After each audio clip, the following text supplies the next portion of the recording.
Hi guys, இன்னைக்கு என்ன டிஷ்ஷுன்னு பார்க்கலாம் வாங்க. இன்னைக்கு வந்து அகத்திப்பூ வந்து ஃப்ரெஷ்ஷாக கிடச்சிருந்தது. அதனால அந்த அகத்திப்பூ வாங்கி நல்லா க்ளீன் பண்ணிவிட்டு, கட் பண்ணிவிட்டு, சின்ன வெங்காயம், பச்சை மிளகா போட்டு நல்லா ஃப்ரை பண்ணிவிட்டு, அப்புறம் தேங்காய் பூ போட்டு இறக்கிட்டேன். இந்த பூ வந்து ரொம்ப ரொம்ப நல்லது. இது பார்த்திங்கன்னா குடல் பூ நல்லா ஆற்று. இந்த பூ வந்து கிடைக்கிறதே ரொம்ப ரொம்ப கஷ்டம். இன்றைக்கி எங்களுக்கு கிடச்சிருந்தங்காட்டி நாங்கள் வாங்கி செஞ்சிட்டோம்.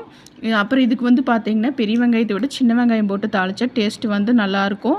அப்புறம் இந்த பூ கொஞ்சமாக இருக்கிறங்காட்டி பொரியல் பத்தாதுன்னு சொல்லிவிட்டு கீரை வாங்கி அதுவும் ஒரு பொரியல் பண்ணிட்டேன். அதுக்கப்புறம் பார்த்திங்கன்னா சேனக்கிழங்க நல்லா கட் பண்ணி வேக வச்சுட்டு, அப்புறம் வந்து அதுக்கு ஒரு மசாலா அரைச்சி ஊற்றி அது வந்து ஒரு சேனக்கிழங்கு வறுவல் மாதிரி ரெடி பண்ணிட்டேன். பாப்பாவுக்கு வந்து ஸ்கூலுக்கு பார்த்திங்கன்னா ஒயிட் ரைஸும் புதினா துவையிலும் கொடுத்துருந்தேன்.